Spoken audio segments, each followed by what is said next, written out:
ప్రార్థన చేసుకుందాము. మహాపరిశుద్ధుడు, ప్రేమ నమ్మకము కలిగిన, జీవము కలిగిన, రోషము కలిగిన మా ప్రియ పరలోకపు తండ్రి, మీ ఘనమైన, శ్రేష్టమైన, ఉన్నతమైన, శ్రేష్టమైన నామము ఎదుట మీ బిడ్డలమైన మేము ఈ వైరా పట్టణములో నుండి మీ ఎదుట నమస్కరిస్తూ, పూజిస్తూ, కృతజ్ఞతాస్తుతులు చెల్లిస్తున్నాం తండ్రి. ఇదిగో నాయన, గడిచిన కాలమంతా మీరు మమ్మలను కాచి కాపాడి సజీవుల లెక్కలో ఉంచిన విధానాన్ని బట్టి మీకు వేలాది స్తోత్రాలు చెల్లిస్తున్నాం నాయన. ఇదిగో తండ్రి, గడిచిన కాలమంతా మీరు మమ్మలను కాపాడి గడిచిన వారము నుంచి నేటి వారము వరకు మరలా మేమందరం ఇక్కడ మీ సన్నిధిలో నాయన సమకూడటానికి మీరిచ్చిన ఈ గొప్ప అవకాశమును బట్టి కూడా మీకు వేలాది స్తోత్రాలు చెల్లిస్తూ, మీ బిడ్డలమైన మేము మీ పరిశుద్ధ గ్రంథములో ఉన్న వాక్యము ద్వారా మా హృదయాలను నింపుకోవటానికి, మమ్మలను మేము సరిదిద్దుకోవటానికి మీ వాక్యమును ఆశ్రయించుచుండగా తండ్రి, పరిశుద్ధాత్ముని శక్తి చేత మీ వాక్యమును మా హృదయములలో నింపి నడిపించమని వేడుకుంటూ, ఘనత, మహిమ, ప్రభావములు, స్తోత్రములన్నీ మీకు సమర్పిస్తూ ప్రభు అయిన యేసుక్రీస్తు వారి శ్రేష్ఠ నామములో ప్రార్థించి వేడుకొని ముందుకు కొనసాగుతున్నాము తండ్రి. ఆమేన్. ప్రభునందు ప్రియమైన దేవుని బిడ్డలారా, చేరి వచ్చిన మీ అందరికీ కూడా మన ప్రభు అయినటువంటి యేసుక్రీస్తు వారి నామములో శుభములు, ప్రత్యేకమైన వందనాలు తెలియజేసుకుంటూ ఈనాటి ఈ సందేశమును మనం ప్రారంభించుకుందాం. గడిచినటువంటి వారములో, గడిచిన 2 వారాలుగా మనము ఆత్మానుసారులు, శరీరానుసారులు, ఆత్మానుసారమైనటువంటి మనస్సు అది దేవునిదని, నిత్య జీవం తెచ్చిపెడుతుందని, శరీరానుసారమైన మనస్సు అది లోకముదని, ఆ శరీరానుసారమైన మనస్సు మనకు మరణాన్ని, నిత్యాగ్ని గుండాన్ని తెచ్చిపెడుతుందని గడిచిన 2 వారాలలో మనం తెలుసుకున్నాం. మరి ఈ 3వ భాగములో ఆత్మానుసారులు, శరీరానుసారులు అనే భాగములో మరికొన్ని విషయాలను మనం పరిశీలన చేద్దాం. అపోస్తులుడైనటువంటి పౌలు గారు గలతీయులకు పత్రిక రాస్తూ 5వ అధ్యాయం 25వ వచనం, ఒకరు నాకు చదివి స్పష్టంగా సహాయం చేయండి అన్నారు. గలతీయులకు రాసిన పత్రిక 5వ అధ్యాయము 25వ వచనంలో సంఘములకు పౌలు గారు ఈ విధంగా తెలియజేస్తున్నారు. మనము ఆత్మను అనుసరించి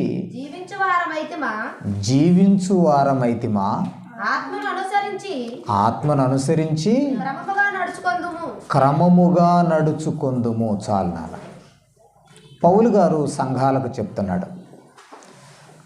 గడిచిన వారాలలో మనం తెలుసుకున్నాం, మనం పరిశుద్ధాత్మను కలిగి ఉన్నామని, పరిశుద్ధాత్మ మనలో సంచకరువుగాను, ఆదరణకర్తగాను మనలో ఉన్నాడని మనం తెలుసుకున్నాం.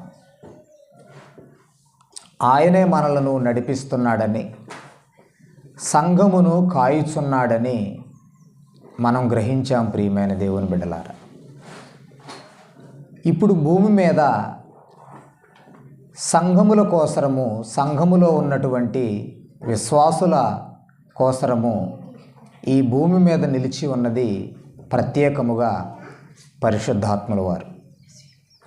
అందుకే సంఘములతో పౌలు గారు చెబుతున్నారు, ఆత్మను అనుసరించి జీవించు వారమైతిమా. క్రైస్తవుడు ఎలా జీవించాలో చెబుతున్నాడు. క్రైస్తవుడు ఆత్మను అనుసరించి జీవించాలి. ఏ ఆత్మ? దేవుని ఆత్మ. ఏ ఆత్మ? క్రీస్తు ఆత్మ. ఏ ఆత్మ? పరిశుద్ధాత్మ. దేవుని ఆత్మన్న, క్రీస్తు ఆత్మన్న, పరిశుద్ధాత్మన్న ఒకే అర్థమును సూచిస్తుందని గడిచిన మొదటి భాగములో మీరు తెలుసుకున్నారు ప్రియమైన దేవుని బిడ్డలారా. ఆత్మను అనుసరించి జీవించు వారమైతిమా. బైబిల్ పట్టుకున్న తర్వాత, క్రైస్తవునిగా మారిన తర్వాత ఆత్మను అనుసరించి జీవించాలి మనం. అంటే పరిశుద్ధాత్మల వారు చెప్పినట్టుగా, పరిశుద్ధాత్మల వారిని ఫాలో అవుతూ, పరిశుద్ధాత్మల వారు వాక్యములో సూచించినట్లుగా మనం నడుచుకోవాలి. ఆత్మను అనుసరించి జీవించేవారమైతే ఆత్మను అనుసరించి క్రమముగా నడుచుకుందుము అన్నాడు. చూడండి, క్రమముగా అంటే క్రైస్తవ జీవితానికి ఒక క్రమము అనేది ఉంది. అక్రమముగా, క్రమము లేకుండా నడవటానికి మనకి లేదు. క్రైస్తవులమైన మనకు క్రమముగా నడుచుకోవాలట. మనం అంటే మనం నడిచే నడకలో క్రమం ఉండాలని కోరుకుంటున్నాడు. మన ప్రవర్తనలో క్రమం ఉండాలని కోరుకుంటున్నాడు. మనము తినే తిండిలో క్రమం ఉండాలని కోరుకుంటున్నాడు. మనము చేసే ఆలోచనల్లో క్రమం ఉండాలని కోరుకుంటున్నాడు. మనము చేసే క్రియలలో క్రమము కలిగిన క్రియలు ఉండాలని కోరుకుంటున్నాడు. అక్రమం ఉండకూడదు, క్రమం. మనం ధరించే వస్త్రాలలో కూడా క్రమం ఉండాలి. మనం ధరించే వస్త్రాల్లో కూడా ఏముండాలి? క్రమము ఉండాలి. బాధ్యతాయుతమైన వస్త్రాలు మనం ధరించాలి సమాజంలో. అర్థమవుతుందా? బాధ్యతాయుతమైన వస్త్రాలు ధరించాలి. ఇలా గుండీలు తీసి కాలర పైకి ఎగరేస్తామంటే క్రైస్తవునికి తగదు. ఆడబిడ్డలు ఆఫ్ డ్రెస్సులు వేసుకుంటామంటే అది క్రమముగా ఉండదు. అర్థమవుతుందా? సమాజం వింత పోకడలో పోతున్నట్టుగా వస్త్రధారణ, అసభ్యకరమైన వస్త్రధారణ ధరిస్తామంటే క్రమము కాదు. అది దేవుని ఎదుట అది లోకానుసారమైనటువంటిది, శరీరానుసారమైనటువంటి అక్రమం. కానీ మనం పరిశుద్ధాత్మను ధరించుకున్న తర్వాత ఆత్మను అనుసరించి జీవించువారమైతే ఆత్మను అనుసరించి క్రమముగా నడుచుకుందాము అన్నాడు. క్రమం అంటే పరిశుద్ధాత్మల వారు క్రమాన్ని మనకు బోధిస్తున్నాడు. క్రమముగా నడుచుకోవాలని చెబుతున్నాడు. క్రమముగా నడుచుకోవాలని చెబుతున్నాడు. చూద్దాం, బైబిల్లో నుంచి ఒక మంచి మాటను చూద్దాం. పేతురుకు రాసినటువంటి మొదటి పత్రిక, అపోస్తులుడైన పేతురు గారు రాసిన మొదటి పత్రిక 1వ అధ్యాయం 23వ వచనం చూడండి. పేతురు రాసిన మొదటి పత్రిక 1వ అధ్యాయం 23వ వచనం. ఏలయనగా మీరు సత్యమునకు విధేయులవుట చేత, మీరు సత్యమునకు విధేయులవుట చేత మీ మనస్సులను పవిత్రపరుచుకొనిన వారై ఒకనినొకడు హృదయపూర్వకముగాను ప్రేమించుడి అంటున్నాడు. చూడండి, మీరు సత్యమునకు విధేయులవుట చేత మీ మనస్సులను పవిత్రపరుచుకొనిన వారై. ఇక్కడ ఏమన్నాడు? మీరు సత్యమునకు విధేయులవుట చేత. క్రైస్తవుడు సత్యమునకు విధేయులయ్యాడు. సత్యము దగ్గరకు వచ్చాడు. సత్యం అనగా నీ వాక్యమే సత్యము అన్నాడు యోహాను సువార్త 17వ అధ్యాయం 17వ వచనంలో. సత్యం అంటే ఏమిటి? దేవుని వాక్యమే, దేవుని మాటలే సత్యము. దేవుని వాక్కులు సత్యము. ఇక్కడ ఏమంటున్నాడు? మీరు సత్యమునకు విధేయులవుట చేత. చాలు, మీరు సత్యమునకు విధేయులవుట చేత అన్నాడు. క్రైస్తవుడు ఎప్పుడూ కూడా ప్రియమైన దేవుని బిడ్డలారా సత్యానికి విధేయుడు అవ్వాలి. వింటున్నారమ్మా? వినటం మాత్రమే కాదు, పాటించాలి. మేము విని వెళ్ళిపోతామండి, మా జీవితంలో సత్యం ప్రకారం పాటించమండి అంటే మీకు నిత్య జీవం రాదు. నిత్య జీవం రాదు ప్రియమైన దేవుని వాళ్ళ. సత్యమునకు విధేయులవుట చేత అన్నాడు. అంటే సత్యానికి విధేయత చూపించాలి.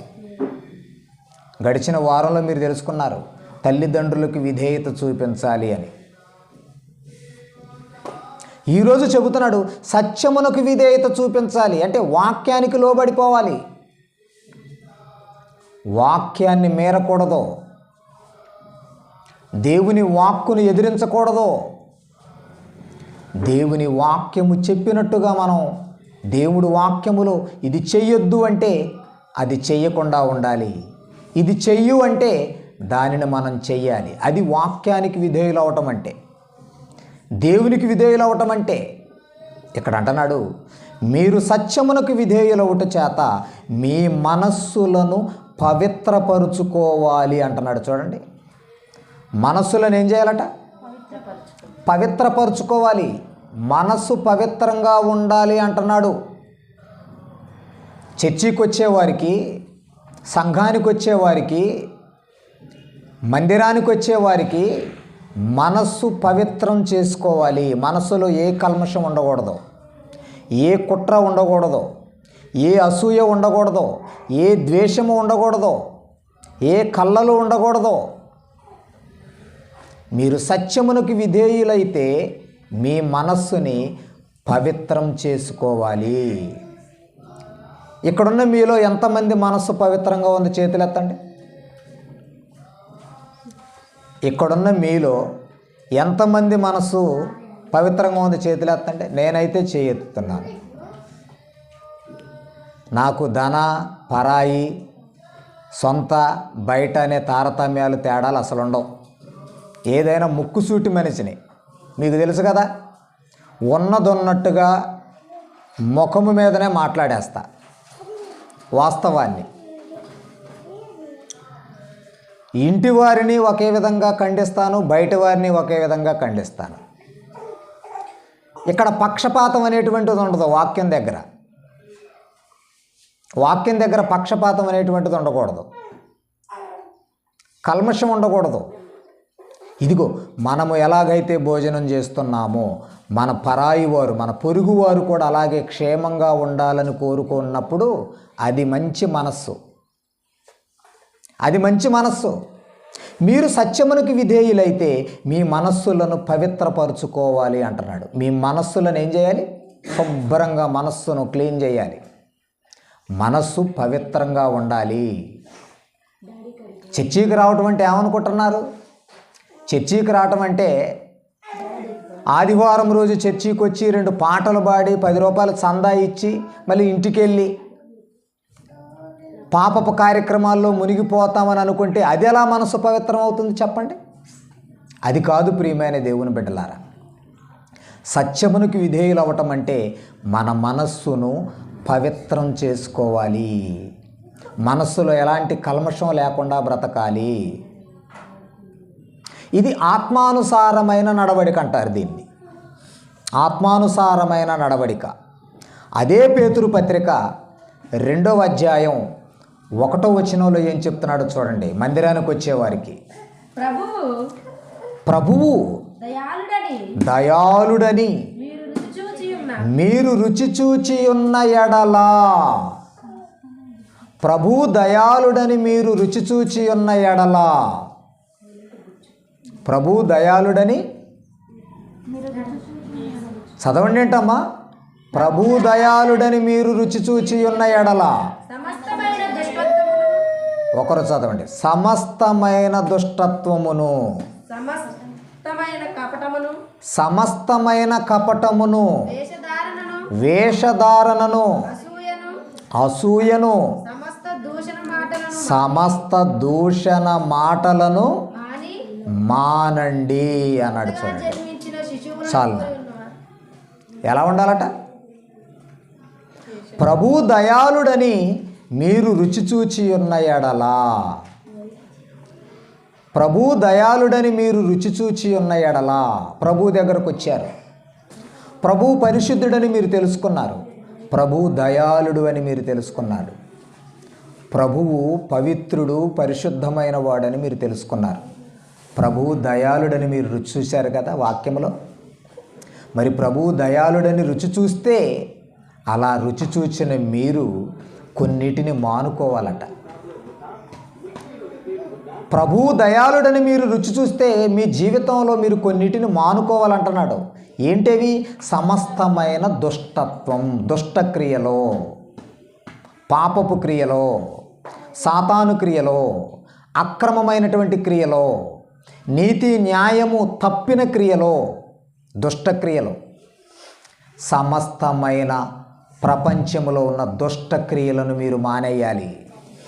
ఎందుకంటే మందిరానికి వస్తున్నారు, మందిరానికి వచ్చారు, సంఘానికి వచ్చారు. సమస్త దుష్టత్వమును, సమస్తమైన కపటమును, కపట సహోదరులు ఉంటారండి కొంతమంది. నేను నా జీవితంలో మానసికంగా ఇబ్బంది పడింది కపట సహోదరుల వల్లనే. కపట సహోదరులు చాలామంది నా దగ్గర వాక్యం నేర్చుకొని నాతో అనేకమైన మీటింగులు పెట్టుకొని నా చేత ఎన్నో కార్యక్రమాలు చేసుకొని నా ఆరోగ్యాన్ని, నా వాక్యాన్ని, నా కాలాన్ని వినియోగించుకొని నన్నే ఎదిరించిన వారు ఉన్నారు చాలామంది. కపట సహోదరులు అంటారు. మంచిగా ఉండి నాతో పాటే నన్నే మోసం చేశారు చాలామంది. అలాంటి వారిని నేను పట్టించుకోనులేండి. ఎందుకంటే దేవుని ఎదుట నేనున్నాను. దేవుని ఎదుట నేను ఎవరికి అన్యాయం అయితే చేయలేదు. ఇప్పటి వరకు ఏ వ్యక్తికి నేను అన్యాయం చేయలేదు. సాధ్యమైనంత వరకు దేవుని సత్యవాక్యాన్ని బోధించాలని, నీతి న్యాయములనే వారికి నేర్పించాలని ప్రయాసపడి ప్రవర్తించానే తప్ప ఒక వ్యక్తి ధనాన్ని నేను దోచుకున్నవాడను కాదు, వారి విషయంలో నేను ఏ పాపపు క్రియలకు ఒడిగట్టిన వాడను కాదు, ఏమీ చేయలేదండి. చాలామంది నా ముక్కుసూటి తత్వాన్ని, నా నిజాయితీని, నేను ఉన్నదన్నట్టుగా మాట్లాడేటువంటి నా భావజాలాన్ని అర్థం చేసుకోలేక అపార్థములు చేసుకొని నాయనకే గోతులు తవ్వే ప్రయత్నాలు చేశారు సమాజంలో చాలామంది. అయినా నేను వారిని ఏం పట్టించుకోవట్లా. దేవుడు చూస్తున్నాడు. దేవుని ఎదుట మనం ఉన్నాము. దేవుడు పక్షపాతం చూపించేవాడు కాదు. నేను తప్పు చేసినా నన్ను గద్దించగలడు దేవుడు, మీరు తప్పు చేసినా మిమ్మల్ని గద్దించగలడు దేవుడు. ఎవరు తప్పు చేస్తే వారిని దేవుడు గద్దిస్తాడు. అటువంటి రోషము కలిగిన దేవుని ఎదుట మనం ఉన్నాం. కాబట్టి మన మనస్సులను మనం పవిత్రం చేసుకోవలసిన అవసరం ఉంది. సమస్తమైన దుష్టత్వమును, సమస్తమైన కపటమును. కపటం ఎప్పుడు కూడా ప్రదర్శించాలి. కపటం పక్కనే ఉండి మంచిగా ఉండి ఒకేసారి పీక కోసే ప్రయత్నాలు చేయకూడదు. వారినే కపట సహోదరులు అంటారు. అపోస్తుడైన పౌలు గారు కూడా కపట సహోదరుల వలన చాలా దెబ్బతిన్నాడు. ఆయన అపోస్తుడైన పౌలు గారు కపట సహోదరుల వలన ఆపదలలోను అన్నాడు. తాను సువార్త ప్రకటిస్తున్న దేవుని రాజ్యమును విస్తరిస్తున్నటువంటి ఆ కాలంలో కపట సహోదరుల వలన చాలా అపాయాలు సంభవించాయట, చాలా ఒత్తిళ్ళు వచ్చాయట, చాలా శోధన ఎదురైందట. పౌలంతటి వ్యక్తినే కపట సహోదరులు మోసగించినప్పుడు నేనే మాత్రం వాడినండి. నన్ను ఇంకా త్వరగా మోసగించగలరు. నన్ను ఇంకా త్వరగా వారు శోధించి మానసికంగా ఇబ్బంది పెట్టగలరు. అయినను నన్ను మానసికంగా ఇబ్బంది పెట్టిన వారి విషయంలో నేను ఎలాంటి శత్రుత్వం కలిగి లేను. కాకపోతే సైలెంట్గా ఉన్నానంతే, నిశ్శబ్దంగా ఉన్నానంతే. ఎందుకంటే నాకున్న ఆరోగ్యమే అంతంత మాత్రం. ఇలాంటప్పుడు నేను శత్రుత్వం పెంచుకోవటం వలన నాకు వచ్చినటువంటి ఉపయోగం ఏమీ లేదు. అది దేవుని ఎదుట మరి నాది క్రమం కాకుండా పోతుంది. ఎందుకు వచ్చిన గొడవ అని చెప్పేసి నిశ్శబ్దంగా ఉన్నానే తప్ప ఎవరిపైన కూడా కక్ష సాధింపు చర్యలకు దిగలేదు ఇప్పటి వరకు. ప్రియమైన దేవుని వారలారా, ఎందుకు? మీరు సత్యమునకు విధేయులవుట చేత మీ మనస్సులను పవిత్రం చేసుకోమంటున్నాడు దేవుడు. ప్రభు దయాళుడని రుచి చూచి ఉన్న ఎడల సమస్తమైన దుష్టత్వమును, సమస్తమైన కపటమును, వేషధారణను, అసూయను, సమస్త దూషణ మాటలను మానండి. సమస్త దూషణ మాటలను మానండి. ఎవరిని దూషించకండి. దూషిస్తున్నారా మీరు ఎవరినైనా? అలా అనకండి. మీరు దూషిస్తున్నారు. మీరు దూషిస్తున్నారు. మేము దూషించట్లేదు అని మందిరంలో చేతులు ఎత్తండి. మేము ఎవరిని దూషించట్లేదండి అని. మీరు నిజంగా చేయి ఎత్తలేరు నాకు తెలిసి. క్రైస్తవులలో 100కి 90 మంది సరిగా చెయ్యెత్తలేరు. మనం చెయ్యెత్తలేము.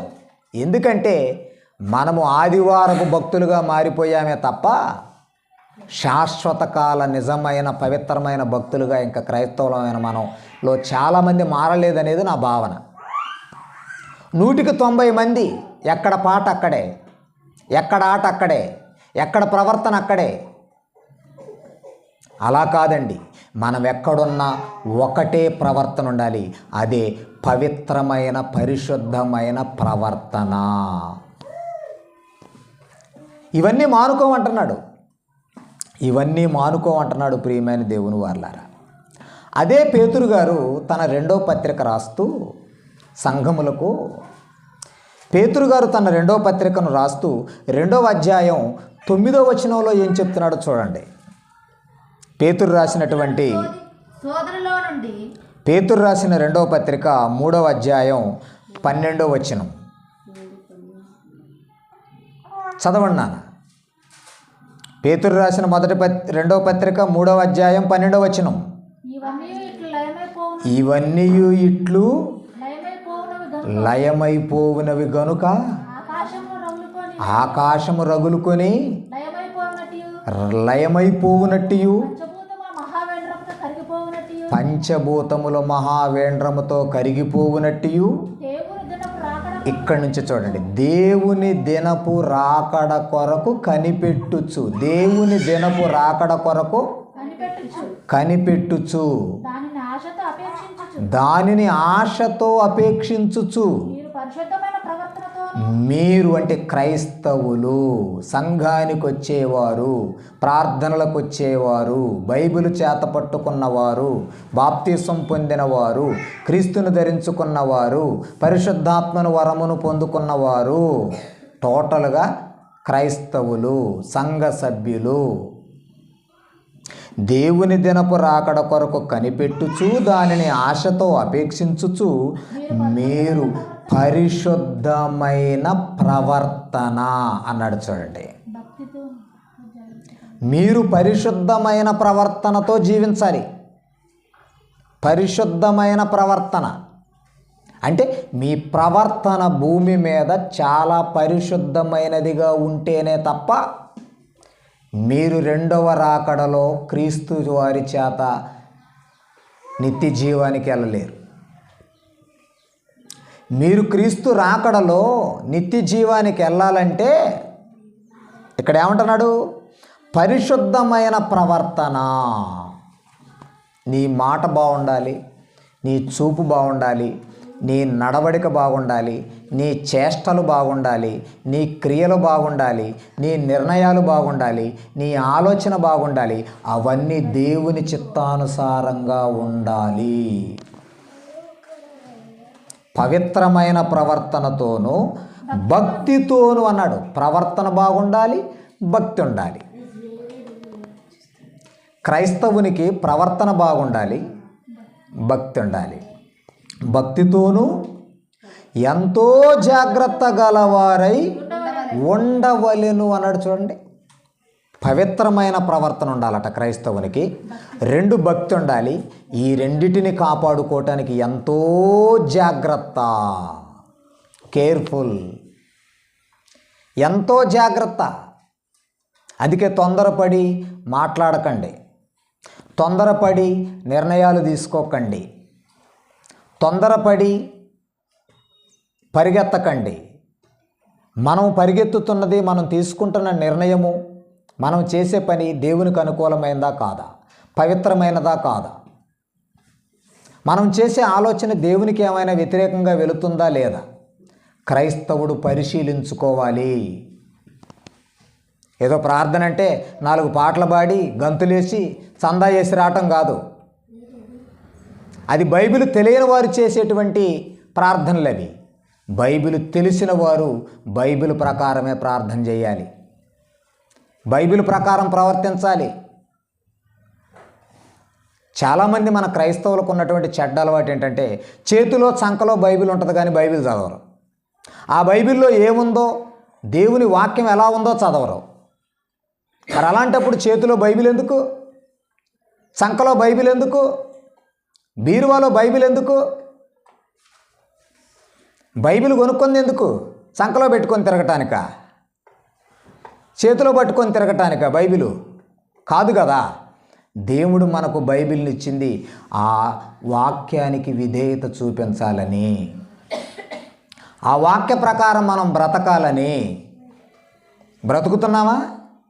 ఎక్కడ బ్రతుకుతున్నాం? చర్చిలోనే హల్లెలూయా అంటాము. చర్చి వదిలిపెట్టి బయటకు వస్తే బండబూతులు, చర్చి వదిలిపెట్టి బయటకు వస్తే తగాదలు, చర్చి వదిలిపెట్టి బయటకు వస్తే కొట్లాటలు, చర్చి వదిలిపెట్టి బయటకు వస్తే గొడవలు. అర్థమవుతుందా? అంటే మందిరంలో ఉన్నంతసేపేనా మన భక్తి? ఆలోచించండి ప్రియమైన దేవుని బిడ్డలారా. అలాగైతే నిత్య జీవాన్ని ఎలా స్వతంత్రించుకోగలుగుతాం మనం చెప్పండి? ఆ 4 గోడల మధ్యలో ఉన్నంతసేపే దేవుడిని భక్తి అనుకుంటే సంఘంలో నుంచి బయటికి వచ్చిన తర్వాత, సమాజంలోకి వచ్చిన తర్వాత, లోకంలోకి వచ్చిన తర్వాత మరలా నీ ప్రవర్తన మారిపోతే నిత్య జీవానికి ఎలా అర్హత సాధిస్తాం చెప్పండి? అందుకే దేవుని దినపు రాకడ కొరకు కనిపెట్టేవారు, పునరుద్ధానం సాధించాలనుకునేవారు, పరలోకములు అడుగు పెట్టాలనుకునేవారు పవిత్రమైన ప్రవర్తనతోనూ భక్తితోనూ ఎంతో జాగ్రత్త గలవారై ఉండవలెను. తర్వాత మాట, అయినను మనము ఆయన వాగ్దానమును బట్టి, దేవుడు వాగ్దానం చేశాడు మనకి, మీరు నీతిగా నిజాయితీగా పరిశుద్ధ ప్రవర్తనతో జీవిస్తే మీకు వాగ్దానం చేశాడు, పరలోకం ఇస్తాను, నిత్య జీవం ఇస్తాను. అయినను మనం ఆయన వాగ్దానమును బట్టి క్రొత్త ఆకాశము కొరకును క్రొత్త భూమి కొరకును కనిపెట్టుచున్నాము. ఈ భూమి మీద ఉండి కొత్త లోకం కొరకు కనిపెడుతున్నాం మనం. ఈ భూమి మీద ఉండి పవిత్రమైన ప్రవర్తనతో భక్తితో ఎంతో జాగ్రత్త కలిగి జీవిస్తూ ఆ కొత్త లోకంలో ప్రవేశించాలని మనం కనిపెడుతున్నాం. దీనిని క్రైస్తవుని నిరీక్షణ అంటారు. క్రైస్తవులంగా మన నిరీక్షణ ఏంటి చెప్పండి? పరలోకమే కదా. నిరీక్షణ అంటే ఎదురు చూడటం. దేని కొరకు ఎదురు చూసి ఇంత భక్తి చేస్తున్నాం? దేని కొరకు మనం మనసులను మార్చుకొని దేవుని సన్నిధికి వచ్చాం? పరలోకం కొరకు కదా, నిత్య జీవం కొరకు కదా, ఆ దేవుడున్న లోకానికి చేరుకోవటం కొరకే కదా ఈ భక్తి అంతా మనం చేసేది. అయితే దేవుడు వాగ్దానం చేశాడు, మీరు భక్తి ప్రవర్తన పరిశుద్ధ జీవితం జీవిస్తే మీకు పరలోకం ఇస్తాను, నేను మీకు వాగ్దానం చేశాను. ఆ వాగ్దానం కొరకు కనిపెట్టుచు ఆ వాగ్దానములో మీరు నిలబడుతూ క్రొత్త ఆకాశం క్రొత్త భూమి కొరకు ఎదురు చూడమంటున్నాడు. అక్కడ నీతి నివసిస్తుంది అన్నాడు. చూడండి, అక్కడేముంటుందట? రాబోయే లోకములో నిత్య జీవములో పరలోకములో నీతి మాత్రమే నివసిస్తుందంటే అక్కడికి నీతిమంతులు మాత్రమే చేరుకోగలుగుతారు. నీతిమంతులు మాత్రమే ఆ క్రొత్త ఆకాశం క్రొత్త భూమిని స్వతంత్రించుకోగలుగుతారు. క్రొత్త ఆకాశం క్రొత్త భూమిలో ప్రవేశించేంత నీతి, నిజాయితీ, నీతి క్రియలు, భక్తి, పవిత్ర ప్రవర్తన మరి మనలో ఉందా? నీతి మాత్రమే నివసిస్తుంది అన్నాడు. అంటే నీతి ఉన్న చోటికి నీతిమంతులే వెళతారు, నీతి ఉన్న చోటికి యథార్థమంతులే చేరుకోగలుగుతారు, నీతి ఉన్న చోటికి పరిశుద్ధ ప్రవర్తన కలిగిన వారు మాత్రమే వెళ్ళగలుగుతారు. అందుకే ఎంతో జాగ్రత్తగా ఉండాలంటున్నాడు, జాగ్రత్తగా ఉండాలంటున్నాడు. యోధా పత్రిక 1వ అధ్యాయం 20వ వచనం చూడండి ప్రియమైన దేవుని వాళ్ళారా. ప్రియులారా, యోధా పత్రిక 1వ అధ్యాయం 20వ వచనం. ప్రియులారా, ప్రియులారా, మీరు మీరు విశ్వసించుచు విశ్వసించు అతి పరిశుద్ధమైన దాని మీద అతి పరిశుద్ధమైన దాని మీద మిమ్మును మీరు కట్టుకోవాలి అంటున్నాడు. ఆగంటున్నాను అక్కడ. ప్రియులారా, ఓ ప్రియమైన బిడ్డలారా, ప్రియమైన సహోదరులారా, ప్రియమైన సహోదరి సహోదరులారా, ప్రియమైన పిల్లలారా, ప్రియమైన సంఘ బిడ్డలారా, ప్రియులారా, మీరు విశ్వసించు అతి పరిశుద్ధమైన దాని మీద మీ జీవితాన్ని మీరు కట్టుకోవాలి. మన జీవితాన్ని ఎక్కడ కట్టుకోవాలి? క్రైస్తవుని జీవితం ఎక్కడ కట్టబడాలి? అతి పరిశుద్ధమైన దాని మీద. అంటే పాపము లేకుండా, కల్మషము లేకుండా అతి పరిశుద్ధమైన దాని మీద కట్టుకోమంటున్నాడు. కుటుంబాన్ని, సంఘాన్ని, జీవితాన్ని, మన ప్రవర్తనను అతి పరిశుద్ధమైన దాని మీద కట్టుకోవాలి. అప్పుడు అతి పరిశుద్ధమైన దాని మీద కట్టబడిన వారే ఆ అతి పరిశుద్ధమైన దేవుని దగ్గరకు వెళ్ళగలుగుతారు, పరలోకానికి చేరుకోగలుగుతారు. ఇలాంటి మాటలు ఎప్పుడైనా చదువుతారా? ఎందుకు చదువుతారు? చర్చికి రావటం, సందాయటం, ఎగరటం, దూకటం, గంతులేయటం, వెళ్ళిపోవటం. ఇలా అయితే దేవుని వాక్యములో ఉన్న నీతి మనకు అర్థం కాదు. బైబిల్ చదవాలి, సత్యమునకు విధేయులమైపోవాలి. ఎగిరితే పరలోకం రాదు, గట్టి గట్టిగా కేకలు పెడితే పరలోకం రాదు. వాక్యానికి విధేయత చూపించాలి, దేవుణ్ణి స్తుతించాలి, మహిమపరచాలి, దేవుణ్ణి కీర్తించాలి, దేవుని చిత్తాన్ని భూమి మీద నెరవేర్చాలి, ప్రవర్తనను సరిచేసుకోవాలి. అర్థమైందా ప్రియమైన దేవుని వాళ్ళారా? యాకోబు రాసిన పత్రిక 3వ అధ్యాయం 13వ వచనం చూడండి, ముగిస్తాను. యాకోబు రాసిన పత్రిక 3వ అధ్యాయం 13, 14 వచనాలు చూడండి, ఏమంటున్నాడు? చదవండి అమ్మా.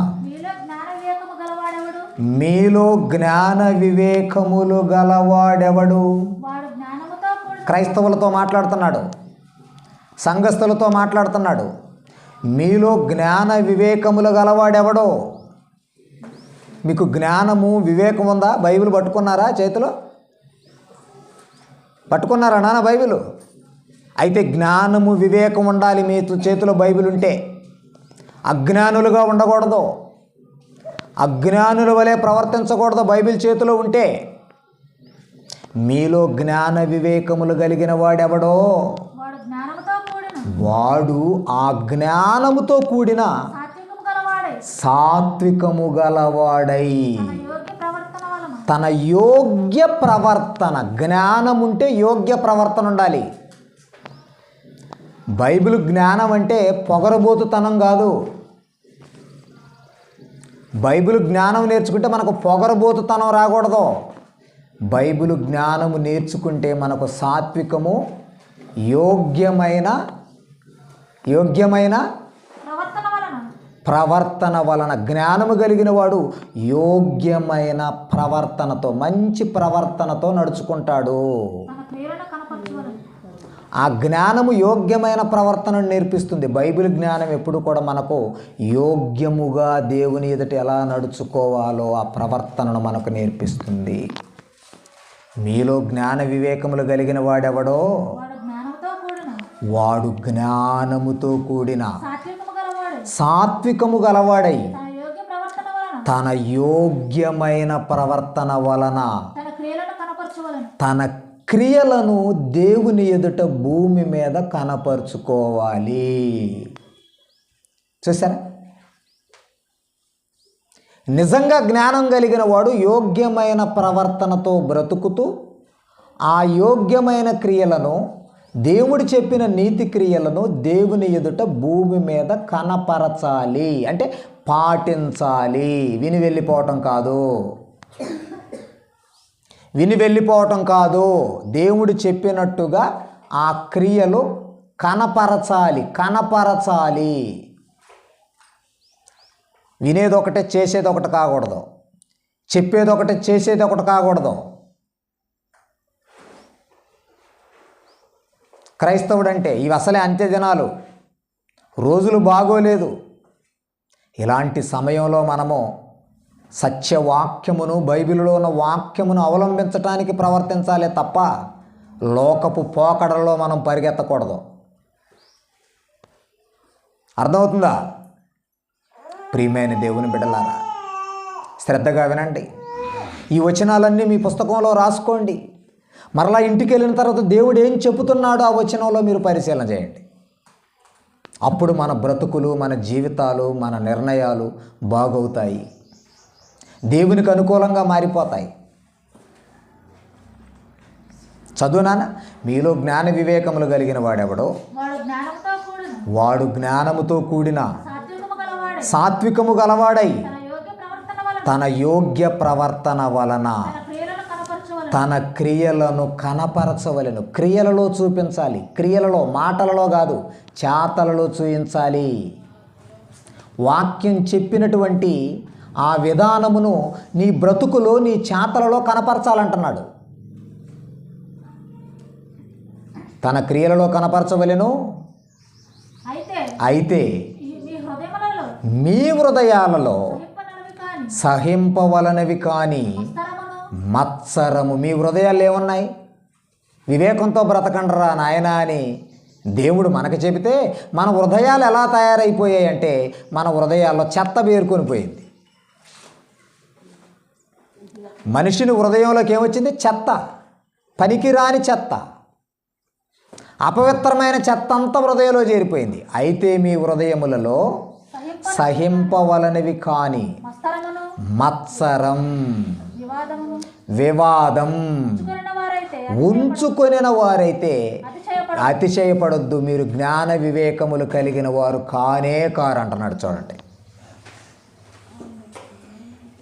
నిజంగా మీలో జ్ఞాన వివేకంలో కలిగిన వాడు తన పవిత్రమైన ప్రవర్తన చేత, యోగ్య ప్రవర్తన చేత తన క్రియలను కనబరుచుకుంటూ వెళతాడు. ఇది జ్ఞానము కలిగిన వాడు చేసే పని. మరి మీ హృదయంలో ఇంకా చెత్త ఉంటే, మత్సరము, అసూయ, ద్వేషము, కక్షలు ఇవన్నీ మీ హృదయంలో ఉన్నాయంటే అసలు మీరు జ్ఞాన వివేకము కలిగిన వారు కానే కారు. చెత్త హృదయము కలిగిన వారు, పనికిరాని హృదయము కలిగిన వారు. ఏది జ్ఞాన హృదయం? ఏది చెప్పండి? జ్ఞానము కలిగిన హృదయం ఇలాగే ఉంటుందా? జ్ఞాన వివేకములు కలిగిన వాడు హృదయంలో చెత్త ఉంటుందా? వేస్ట్ ఉంటుందా? వ్యర్థం ఉంటుందా? పనికిరానిది ఉంటుందా? పనికొచ్చేది ఉంటుంది. అందుకే మీరు ఇలాంటి దేవునికి ఇష్టము లేని ప్రవర్తన మీలో ఉంటే మీరు అతిశయపడొద్దు. సంఘములో మీరు అతిశయపడొద్దు. మీరు రైట్ వేని పాటించట్లేదు, మీకెందుకు అతిశయం? ఎవరు అతిశయపడాలో తెలుసా? దేవుణ్ణి బాగా ఆరాధించే వాళ్ళు అతిశయపడాలి, దేవుణ్ణి బాగా పూజించే వాళ్ళు అతిశయపడాలి, దేవుని వాక్య ప్రకారం ప్రవర్తించే వాళ్ళు అతిశయపడాలి. దేవుని పని చేసేవాడు అతిశయపడటానికి, ఆ గొప్పగా ఫీల్ అవ్వటానికి వాళ్ళు అర్హులు తప్ప హృదయములో చేదు, మత్సరము, వివాదము అన్నీ పెట్టుకొని మందిరానికి వస్తే మీరు అతిశయపడటానికి వద్దు. సత్యమునకు విరోధముగా అబద్ధం ఆడవద్దు. సత్యానికి, వాక్యానికి విరోధముగా పోకూడదు. మనం ఎప్పుడు కూడా క్రైస్తవులు వాక్యానికి విరోధంగా మనం పోకూడదు. సత్యానికి విరోధముగా అబద్ధం ఆడొద్దు అంటున్నాడు. చూడండి, హెబ్రీయులకు రాసిన పత్రిక 10వ అధ్యాయం, హెబ్రీయులకు రాసిన పత్రిక 10వ అధ్యాయం 20 నుంచి 22 వచనాలు చూడండి. హెబ్రీయులకు రాసిన పత్రిక పౌలు గారు 10వ అధ్యాయం 20 నుంచి 22. ఆయన రక్తము వలన పరిశుద్ధ స్థలమందు ఆయన రక్తము వలన పరిశుద్ధ స్థలమందు ప్రవేశించుటకు మనకు ధైర్యము కలిగి ఉన్నది గనుకను దేవుని ఇంటిపైన మనకు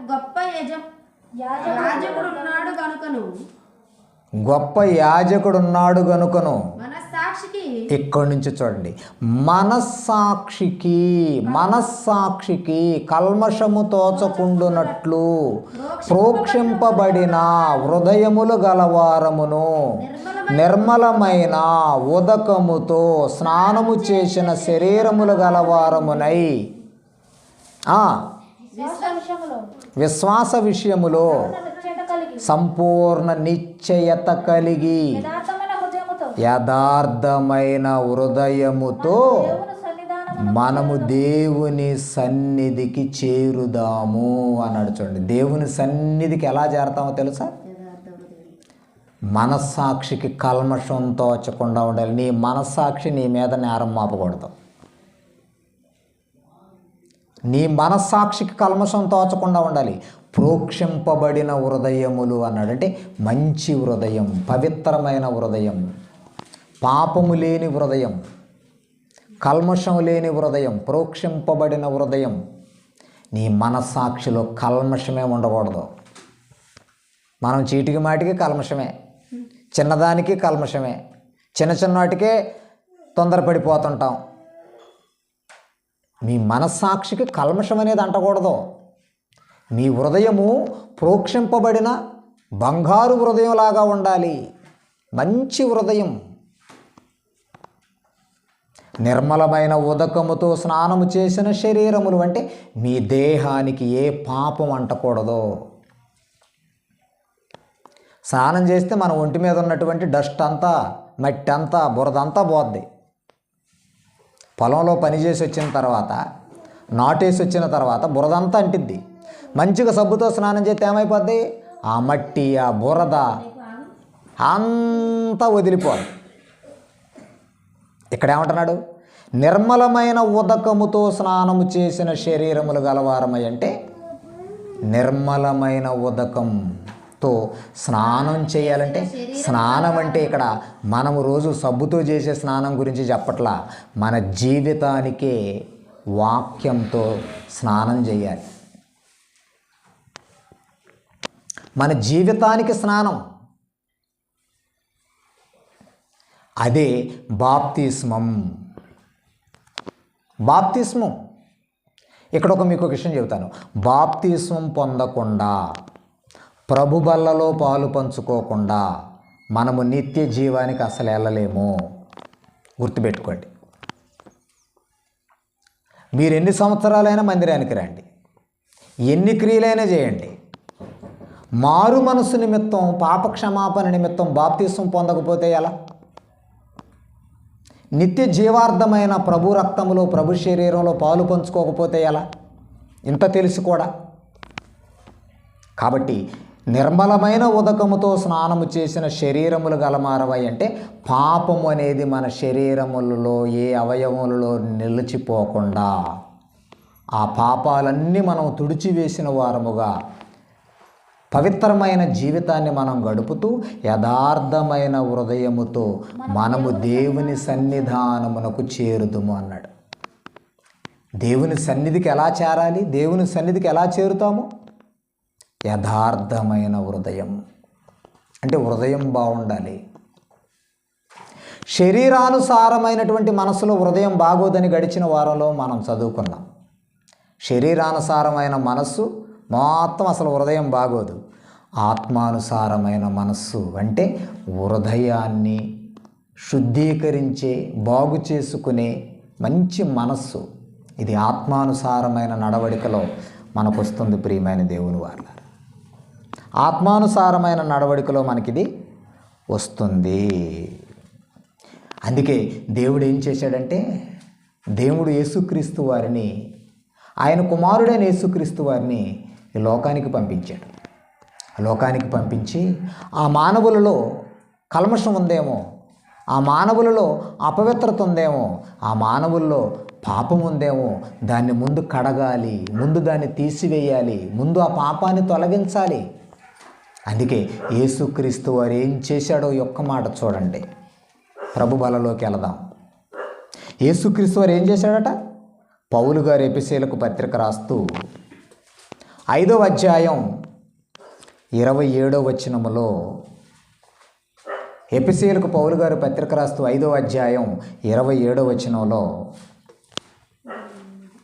ఎఫెసీయులకు రాసిన పత్రిక 5వ అధ్యాయం 27వ వచనం. బాగా స్లోగా ఉన్నారు మీరు.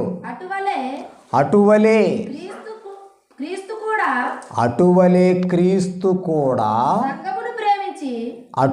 క్రీస్తు కూడా సంఘమును ప్రేమించి అది కలంకమైనను ముడతైనను అట్టిది మరి ఏదైనను లేక పరిశుద్ధమైనది గాను నిర్దోషమైనది గాను మహిమగల సంఘముగాను ఆయన తన ఎదుట ఆ సంఘమును నిలబెట్టుకోవాలని వాక్యముతో ఉదక స్నానం చేయించాడట. చూడండి,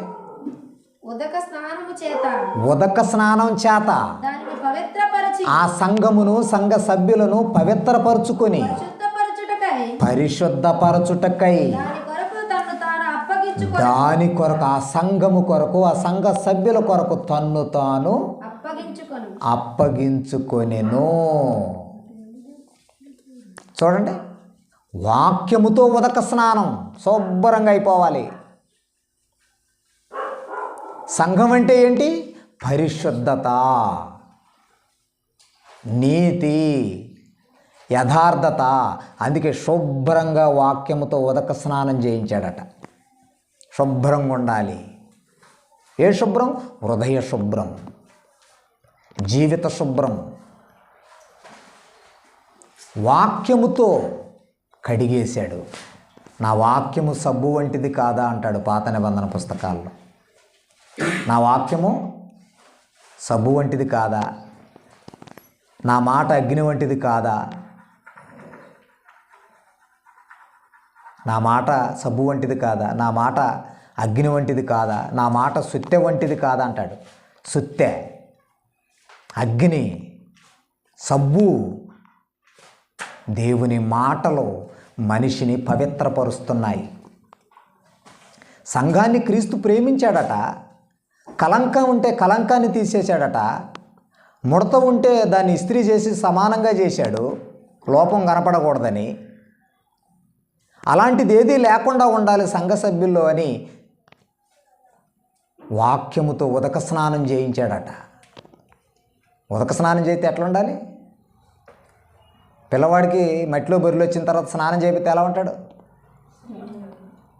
మా దైవాన్సు ఆ పొయ్యి దగ్గరికి వెళ్ళి బూడిద పూసుకున్నాడు మొన్న ఉదయం రాగానే. బూడిద పూసుకొని అందంగా లేడు. 11 గంటలకి నీళ్లు వేడి చేసి శుభ్రంగా స్నానం చేస్తే మళ్ళీ అందంగా వచ్చేసాడు. చూడండి, మనం పిల్లలు మట్టిలో ఆడినప్పుడు చూడటానికి బాగోరు. మూతికి, ముక్కుకి, నోటికి, తలకి మట్టి బూడిద రాసుకొని వస్తారు.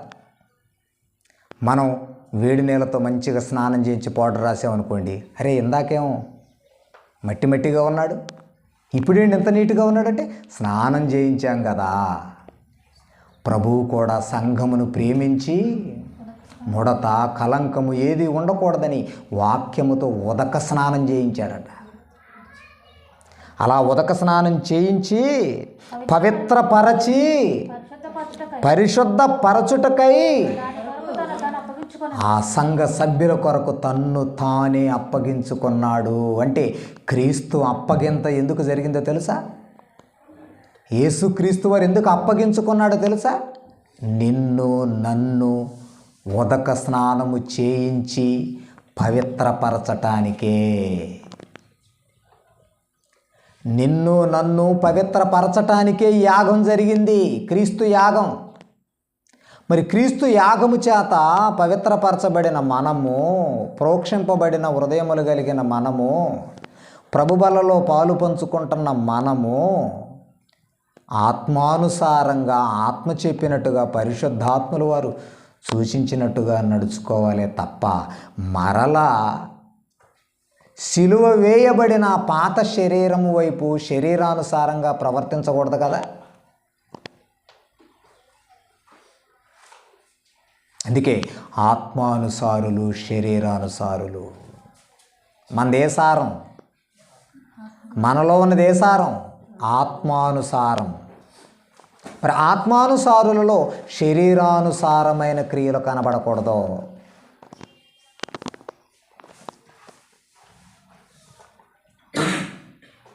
గలతీకి రాసిన పత్రిక 5:16. గలతీలకు రాసిన పత్రిక 5:16 చూడండి. నేను చెప్పినదేమనగా గలతీ 5:16. నేను చెప్పునదేమనగా ఆత్మానుసారంగా నడుచుకొనుడి. నేను చెప్పునదేమనగా ఆత్మానుసారముగా నడుచుకొనుడి.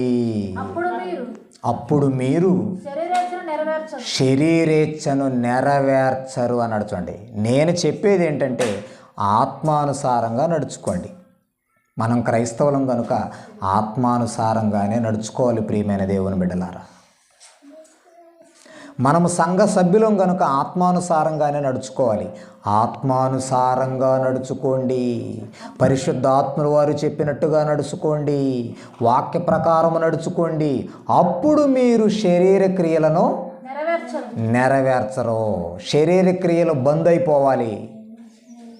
ఆత్మానుసారమైన క్రియలు మాత్రమే క్రైస్తవులలో కొనసాగాలి. ఆత్మానుసారమైన మనస్సు నిత్య జీవము అన్నాడు. శరీరానుసారమైన మనస్సు మరణము, నరకము అన్నాడు. 4వ భాగం వచ్చే వారం విందాం. ప్రియమైన దేవుని వారలారా, ప్రార్థన చేసుకుందాము. తలలో వంచండి.